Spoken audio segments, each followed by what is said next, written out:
keep introducing you. Again, I think one of the great partnerships that we're seeing throughout this entire lecture series is here at the Silversides as well as the LST-393.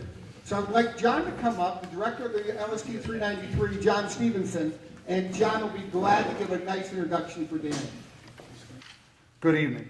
My name is John Stevenson. I'm the board president of the USS LST-393 Veterans Museum downtown, and it's my privilege tonight to introduce your guest lecturer. Dan Weikel of North Muskegon is an accomplished World War II researcher and artifact collector. A Purdue University engineer with a master's degree in World War II studies, he has guided many tours to Washington, D.C.'s war and military memorials. He has also led tours following the World War II Allied invasion routes in Western Europe, including Normandy. He has a personal collection of thousands of rare military artifacts, and many of those items are on display at the LST-393 Museum downtown at the Mart Dock, which opens in late April. I was on board today. You wouldn't want to be on board right now. It is cold.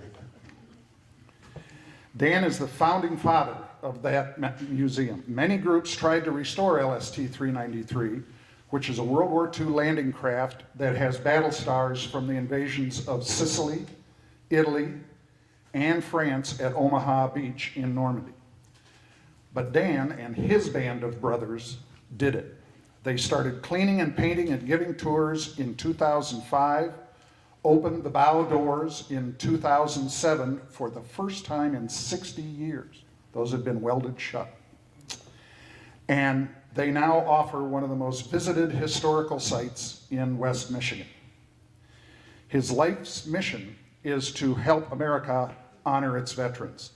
Dan is an Army veteran himself, a trained paratrooper with the 82nd Airborne, who has more than 1,100 military and sport jumps. He jumps out of perfectly good airplanes. He works with Muskegon County Veteran Affairs Office, helps organize the county's Memorial Day services, and is an officer and honor guard member with the American Legion. You're going to learn a lot from Dan's insights about the Mediterranean chapter of World War II. You'll also hear some unusual facts that aren't in any textbook, including Sir John Keegan's. Actually, it's too bad Sir John couldn't be here tonight to pick up a few of these things. So please join me in welcoming LST-393 Curator and my good friend Dan Weikel to the podium. This one? This one or this one? Okay, thank you very much, John. I'm very glad to be here. Appreciate the invitation. Always like to talk about World War II. I just like to talk, if you really know. One thing I wanted to notice first, that booting the Germans out of Italy, I don't know how many of you caught it, but you all know, we didn't really boot Germany out of Italy. It was a very, very long defensive on the part of the Germans, and we finally got them out of there. But the boot in that case just refers to the shape of Italy. But somebody already mentioned that, and my intent was not to say we really booted them out, because we didn't. Anyway, before I get started, realize that I'm just a history buff. I'm not an expert.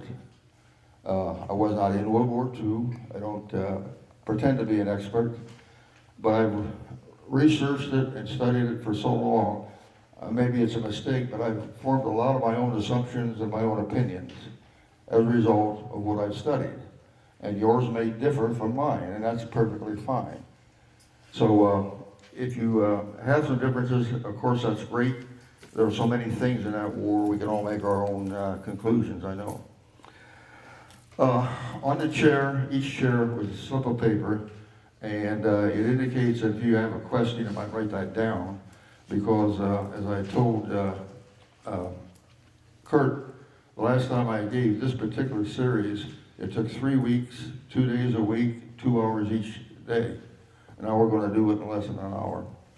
So I don't know if we're going to have questions, time for questions or not. I know we won't have time for questions during the presentation. I've just got to really try to get through it all. So anyway, off we go.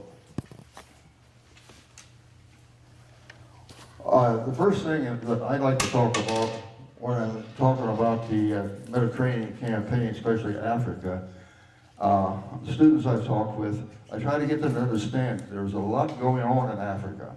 And while we're mainly going to be talking about North Africa and Rommel, I'd like to just dwell a couple of minutes so you understand the huge amount of activity that was going on in Africa at that time.